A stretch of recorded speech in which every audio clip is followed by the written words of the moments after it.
So the first thing that you want to get ready is a non-stick pan. You want to have a rubber spatula, a fork to mix up your egg, a paper plate should be ready, salt and pepper, and whatever toppings you're going to use. It's really important that everything for an omelet is pre-prepared, meaning that if you were going to use meat, it's not going to get cooked in the quick method that we're going to use it, so you would need to cook it in the pan first. If you're going to use peppers or onions or something like that, you would want to go ahead and cook that as well. So I'm going to put my my pan on, and there's no reason to preheat the pan with this type of stove because they get hot really quick. So we want to make sure that we don't get this pan too hot. This has a non-stick coating on it, and we don't want that to be on the heat without anything in it. So the first thing that we're going to do is put the butter in. Once the butter goes in, it kind of acts as like a little gauge on how hot your pan is. You're going to put the egg in when the butter stops bubbling. We don't want the butter to brown. There's a couple of different styles of omelets. If you guys have ever had an omelet at a diner, you've probably had an American style omelet where it's folded in half, it's big, it's brown, it has a lot of fillings. We're gonna do a 1 egg, kind of French style tri-fold omelet. It's very thin, it doesn't really get very brown. First thing that you're gonna do is take your egg and crack it on a flat surface. If you crack it on the edge of something, it sends the shell inside. Then you're gonna use 2 fingers to open up the egg. If you were to get any shell in there, you can actually use the shell to take it out because shell is attracted to shell. You wanna make sure to get egg off of your hands. And we're gonna wait for this to stop bubbling. You only need 1 small pat of butter. I have a little bit more butter in here than I would normally use because I'm gonna cook my fillings in here too.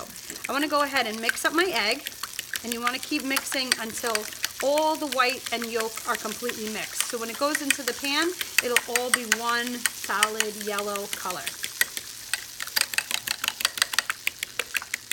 So you see that it's foaming. It's probably almost ready.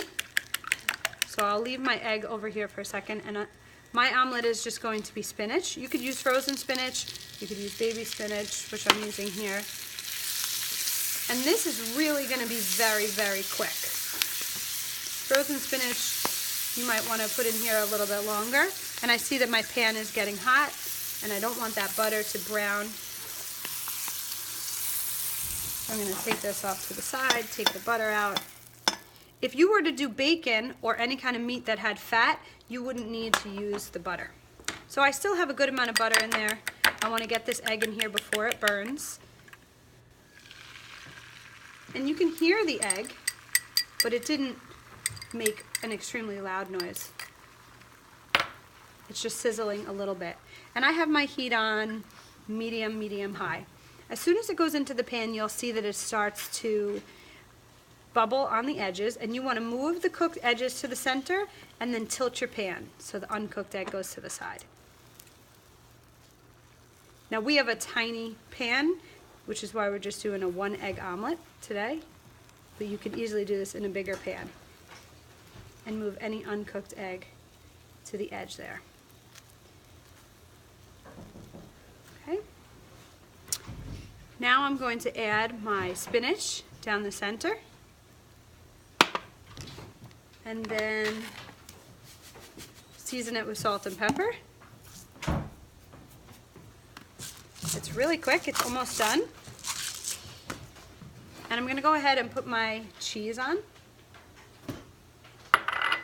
And I'm ready to fold. So at this point I can shut my heat. I don't have to wait for my cheese to melt because it's gonna melt from the residual heat. I'm gonna go ahead and flip this over the center. And you know with our stovetops that the surface doesn't actually stay hot, so I'm okay over here, but just to be safe, I'll move it over here. Put this onto your pan, so the unfolded part hits the plate first, and then you go ahead and using the pan, flip it onto itself like that, and you have a tri-fold, so the fold in the center is underneath, and then you could sprinkle a little parsley on top, and you're all set. The fillings are pretty much endless, and we'll come up to the front and check them all out. Any questions?